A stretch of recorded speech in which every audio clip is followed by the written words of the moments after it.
Bonjour à tous, bonjour à mes frères et mes sœurs, soyez bénis, que la paix du Christ soit avec vous.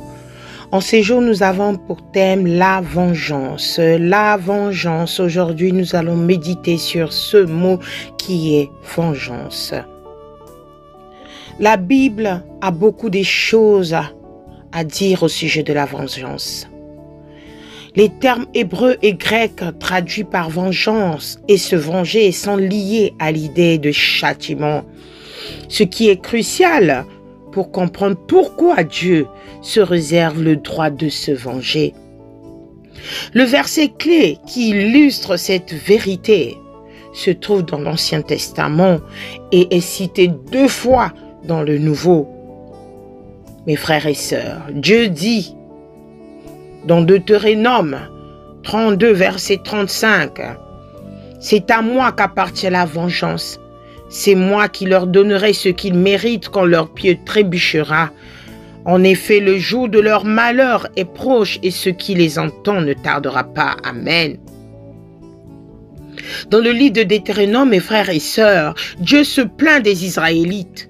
Un peuple à la nuque raide, rebelle et idolâtre, qu'il a rejeté et a encouru sa colère à cause de sa méchanceté. Il promet de se venger d'eux en son heure et selon ses motivations parfaites et pures. Les 2 passages du Nouveau Testament parlent de l'attribution des chrétiens.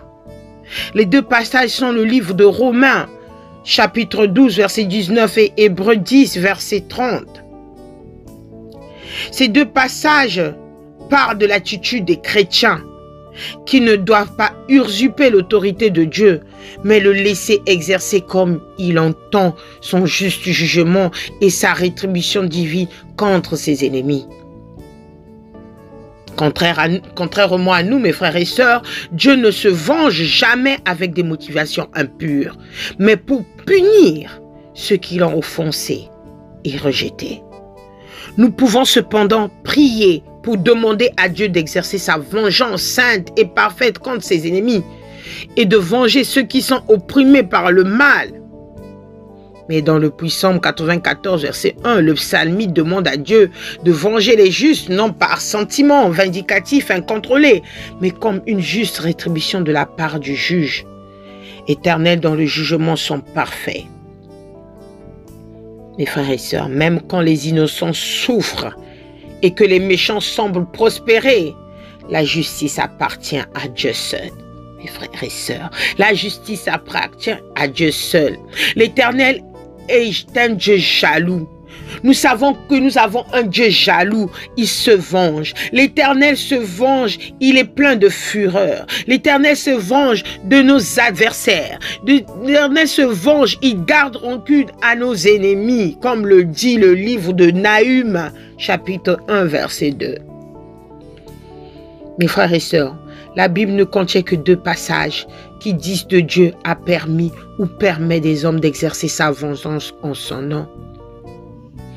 D'abord, après que les Médianites se sont rendus coupables d'actes de violence épouvantables contre les Israélites, la coupe de la colère de Dieu contre eux avait atteint son comble, si bien qu'il a ordonné à Moïse de conduire le peuple dans une guerre sainte à leur encontre.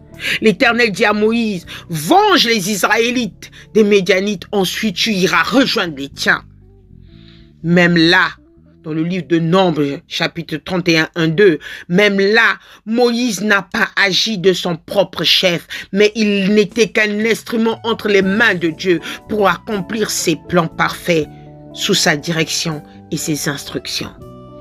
Ensuite, les chrétiens doivent se soumettre aux autorités de Dieu. Nous devons nous soumettre aux autorités de Dieu à établir au-dessus de nous, ce qu'il a établi au-dessus de nous, car nous sommes ses instruments.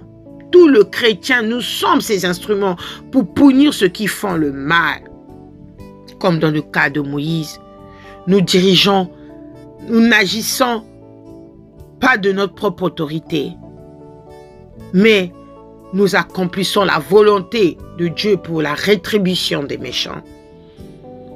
Mes frères et sœurs, nous pouvons être tentés de nous attribuer le rôle de Dieu et de punir nous-mêmes ceux dont nous estimons qui le méritent, mais du fait de notre nature pécheresse, nous ne pouvons nous venger avec des motivations pures. C'est pourquoi la loi de Moïse contient le commandement « Tu ne te vengeras pas et tu ne garderas pas de rancune contre les membres de ton peuple. Tu aimeras ton prochain comme toi-même. Je suis l'Éternel. » Même David, un homme selon le cœur de Dieu, a refusé de se venger de Saül. Nous le verrons dans le livre de 1 Samuel 13, 14. David a refusé de se venger contre le roi Saül, dont il était pourtant la victime innocente. David s'est soumis au commandement de Dieu de renoncer à la vengeance et de lui faire confiance. L'Éternel sera juge entre toi et moi, et il me vengera de toi, mais je ne porterai pas la main contre toi, dit David à Saül. En tant que chrétiens, mes frères et sœurs, nous devons laisser à Dieu la vengeance et obéir au commandement de Jésus.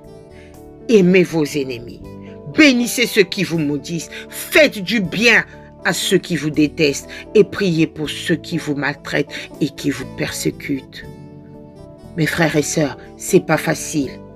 Mes frères et sœurs, c'est pas facile. Ne prenons pas cette responsabilité de se venger parce que tu as été empoisonné, parce que tu as été maltraité, parce qu'on t'a, comment on appelle, parce que tu as été humilié.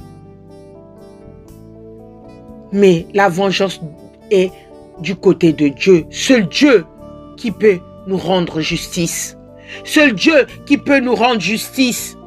Aujourd'hui, tu passes des moments terribles. Tu es vraiment blessé. Ta vie a été détruite par un homme ou par une femme, par quelqu'un d'autre, par un proche. Mon frère, laisse Dieu agir comme David l'a fait pour le roi Saül. Il a refusé de se venger. Il a refusé. Il a dit, l'Éternel sera juge entre toi et moi, et il me vengera de toi, mais je ne me porterai pas les mains contre toi. Non, peu même porte les mains contre leur prochain qui leur a fait du mal. Ça ne sert à rien, car cela n'est pas la solution, car le Seigneur trouvera un moyen pour te rendre justice. Car le Seigneur te donnera cette force, comme il a dit, qu'il se vengera lui-même. Car il a dit, à moi la vengeance, à moi la rétribution. Dieu se réserve le droit de se venger. Dieu se réserve le droit de se venger. Ce n'est pas à nous de nous venger, mais c'est à Dieu. Remettons notre souffrance, notre douleur aux mains de Dieu. Et n'oublions pas que le méchant n'a pas sa demeure auprès de Dieu.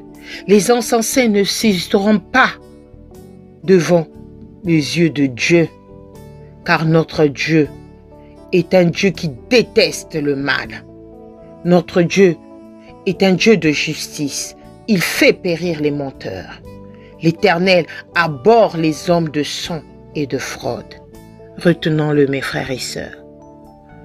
À cet instant, éloigne de toi toute pensée de vengeance, mais remets ton sang en l'Éternel.